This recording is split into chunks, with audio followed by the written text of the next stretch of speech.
We wake up every morning thinking about two things, fame and fortune, okay? How do we make artists more money? How do we make songwriters more money, okay? Because money walks and bullshit talks, okay? Or it's the other way around, okay? All I could say is that it's critical for us to have a world that has more songwriters and more artists making a living.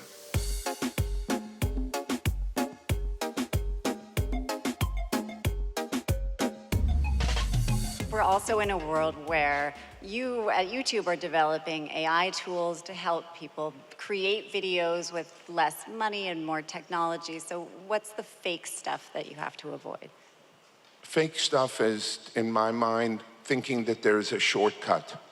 I think the kids are even more hypersensitive and thirsty for the human connection. And the human connection is music, okay? And so you could fake a little bit, but ultimately you're gonna have to get on this stage. And on this stage, you're gonna have to go mano a mano with your fans. Okay, you're not gonna have all sorts of stuff in the way. You're not gonna have your manager or your agent or your record company. It's gonna be you and the fans. And at that moment, they're going to be so thirsty for that human connection, especially now, as they're being hit by a tidal wave of the future with Gen AI. This is a real opportunity for artists to actually dig in. And so I'm very excited about it. Listen, Gen AI is only an additional tool. And the Gen AI is desperate for human authenticity to help guide it and to, use it as a tool. You recently had Anita in your AI incubator, and Juanes was one of your trusted testers. Can you tell us what that means, and what did you learn from their participation? So we're constantly learning. Okay, I'm so grateful, Hannah, to be able to work for a company that is like, can you imagine working for Google that owns DeepMind, that is thinking and pushing the boundaries of what the future is going to look like? So when I first saw all the opportunities that Gen AI can do for visual, like VO, yesterday I met this amazing artist called Ella Talbert. She's an amazing artist. And, she loves butterflies, and she loves giving Easter eggs to her fans. Like, she has certain colors that make the fans know what type of vibe she's feeling. And I think that, she wasn't 100%, she wanted to focus on her own voice and everything like that. But I said, listen, what would have cost you probably $25,000 to get all these butterflies and all this to be inside your video, you could probably do for very little money, and it could be a hugely creative experience for your fans. Yeah, so fake butterflies are okay. Yeah, you know what first of all, it's her being able, would you consider my portrait or your portrait now by all these photographers to be fake? Because they once were painted, right? Right. So, we're in an ever-evolving, there's absolutely no turning back Gen AI. Gen AI is part of our world. And I think it's really important for artists and songwriters to get on their front foot and give us the feedback That's what we're trying to do. So you asked me the question about Anita, and all I could say is we don't know what the killer product is, or something that is absolutely something that the fans are going to dig and use. And that's why we're experimenting. But what we want is we want to experiment with our partners, the music industry, to shape it and to navigate it, because these are really interesting times. And what better people to navigate this new world than artists who have been constantly navigating new technologies. Yeah. So you joined YouTube at a time when YouTube had a pretty tense relationship with the music industry. It was almost 10 years ago. And the record companies were not happy with the payouts they were getting. They were frustrated about competing with the user-generated content that was incorporating the music that they owned. And then many label executives were, I think, skeptical that fans were really going to pay for a service that they were so used to getting for free. But fast forward to today, and YouTube has racked up 125 million paying music and premium subscribers. Any applause for that? Guys, come on. That is almost half of the count that Spotify has. And YouTube has just become a huge revenue driver for the music business. Some might even say a beloved partner to the music business, especially the Latin business. So how did you do it? How did you change that relationship? First of all, I did it with humility and love for artists and songwriters.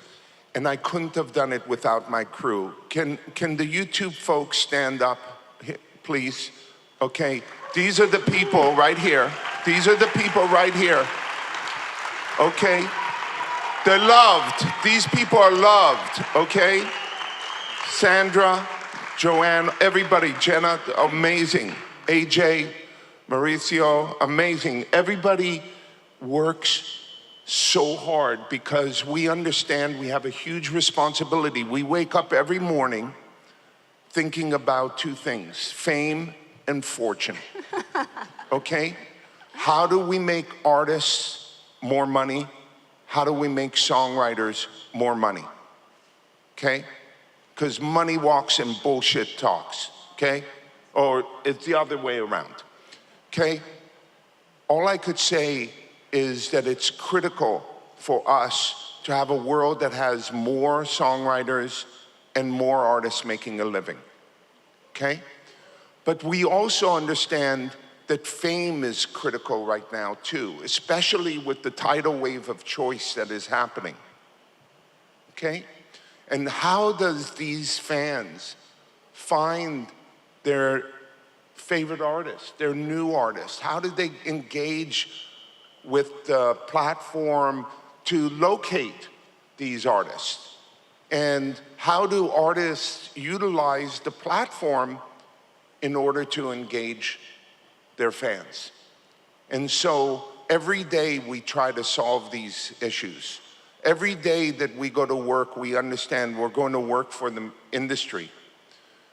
You know, when we talk about that YouTube paid $100 billion to the artist community, the media companies, creators over the last 4 years, we understand that we are a very important engine for monetization, okay? We have a twin engine growth story of people who pay with their eyeballs, it's not free, and people who pay with subscription. Okay, it's very important to us. I'm happy to announce that we have paid over $8 billion in the last 12 months to the creative community. Yes, wow. Thank you. Another round of applause for that. Thank you. But, I mean, I think that we have, this YouTube crew has the best job in the world, okay? That we get to work on music. Especially now in this world, this is a very difficult world. This world is going through a lot of issues. And music reminds us that we have way more in common than what separates us. So it's a big honor, a big obligation for us to do what we do, and we're here to serve.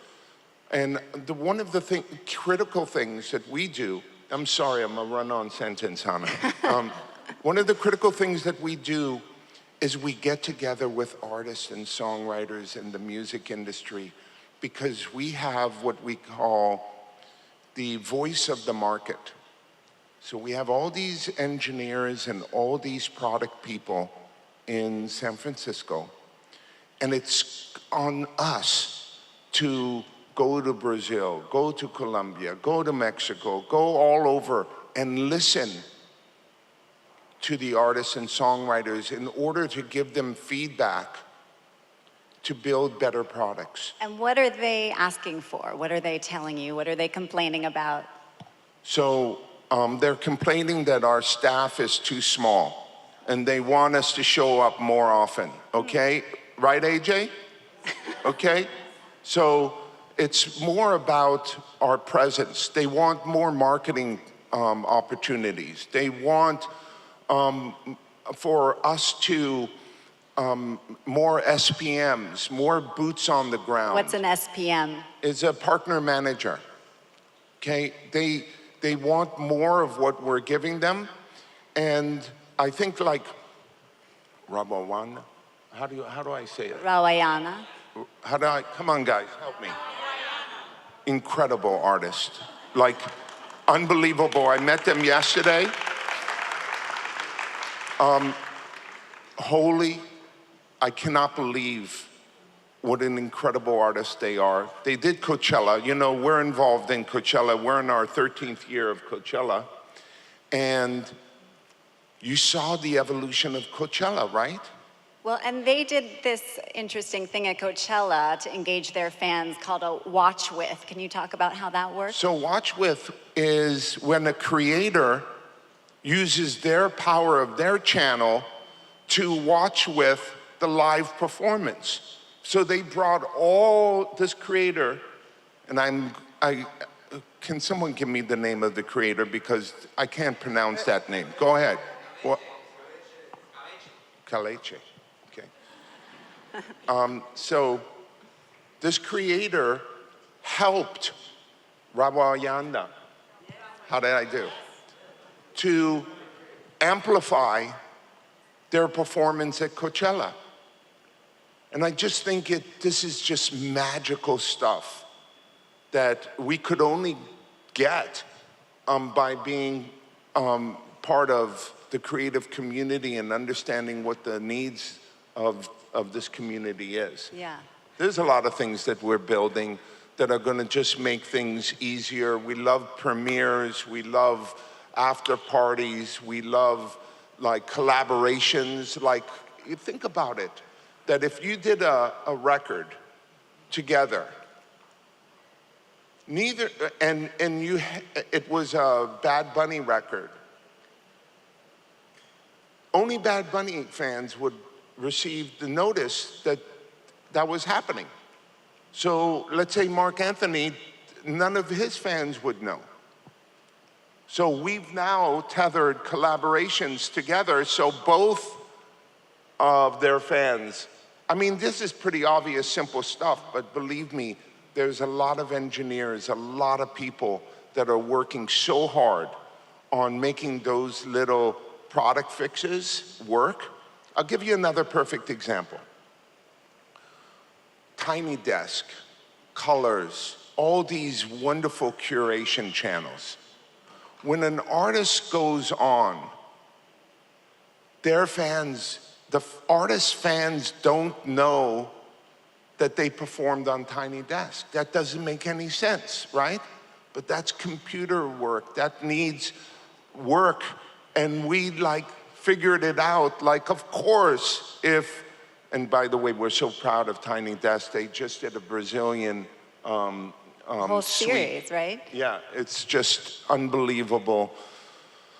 People are bugging out and having so much fun with Tiny Desk. But now, the subscribers of the artist that does Tiny Desk will be notified that they're doing Tiny Desk. So these are simple fixes that we work on every single day in order to solve the fame part. So yeah. Great. And so you've spent a lot of time across Latin America in this role, and you also have a lot of family in Brazil, is that right? I do. I have a lot of family in Brazil. They started in Natal in 1910. 8 children, 4 boys and 4 girls. The 4 boys were getting drafted to the Russian army. They're Jewish, so they have to go for 10 years. They're the first ones sent into the minefields. So their father saw an ad this big in Ukraine, Odessa, Brazil, we take everyone. And he put the little boys, strapped some money on, put them on a boat to Brazil, and they hit Natal in 1910.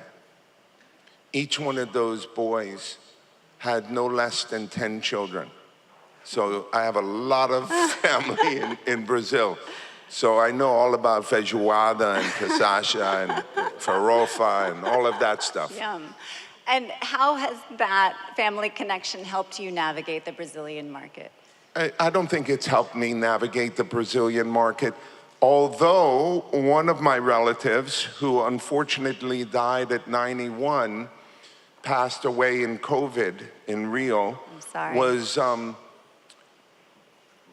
Brazil is one of the most famous artists in Brazil. So when they find out that I'm related to Abraham Pulachniki, they bug out, and Gilberto Gil invited me to his house, and we had some wonderful meals and conversations. And I don't know, it just, there's nothing better than showing up, okay? That even goes to, I have an artist, my first artist, still feeds his family by going to Europe 42 years later, Curtis Blow. Curtis Blow went to Europe very early on in his career and toured. He was huge in America, small in Europe. A lot of artists get huge in their territory and then says, I don't want to go and start all over in another country. That doesn't work. You have to actually go and develop the other country. You have to get popular in other places so you don't overexploit your local place. And also your fans want to know that you're the one that is breaking globally, okay? So showing up is really, really important, and it's one of our great joys at YouTube. Yeah, so where else should Latin artists be building their fan bases? Where do you see the biggest opportunity outside of the US and Spain? Well, Spain is the gateway to Europe, okay? And you see everybody wants to get some of this Latin action. You see Hybe opening up in Mexico City and everything. Listen, why is a little Korean country have such weight outside of Korea? Is because they work at it, they've perfected it, they keep showing up, and they're really crafting amazing music. And I think the same, the Indians, you see what's happening with Indian music, and the power of these global platforms are an opportunity for everybody to just travel around the world and enjoy meeting other cultures and giving a little Latin love to the rest of the world. I love it. And do you feel like you can use AI to translate your videos and bring your music to life in other places, or do you have to make the trip? AI is going to help translate, but there's nothing like showing up. Ella Talbert told us yesterday that her first trip to Spain, she met 2 fans. Wow. And she's cultivated those fans, and she's breaking big. So it's just wonderful to see. Terrific. Well, thank you so much, Thank Lyor, you. for being with us. Thank you all.